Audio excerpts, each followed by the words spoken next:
இந்த ஆளுநர் ரவி அவர்கள் ஹேட்ரிக்னு சொல்லுவாங்கல்ல, இது 3வது ஆண்டு ஹேட்ரிக் அடிச்சிருக்காரு. அது எதுல? இந்த பிள்ளைங்க எல்லாம் பரீட்சைக்கு போகும். பரீட்சைக்கு போயிட்டு படிக்காதுங்க. படிக்காம போயிட்டு டீச்சர் கிட்ட இல்லைன்னா அம்மாட்ட ஏதாவது ஒரு கதை சொல்லுங்க. சுண்டு விரல்ல வலிக்குது, வயிறு சரியில்லை,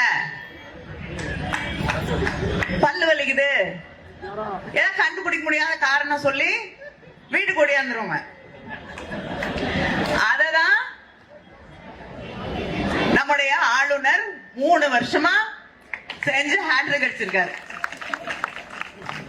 நீங்க வீட்ல இருந்து லீவ் லெட்டர் எழுதி அனுப்புங்க. எங்க முதலமைச்சர் சரி போனா போது வீட்லயே இருன்னு சொல்லி விட்டுருவாரு. அதனால நீங்க எதுக்கு அங்க இருந்து வந்து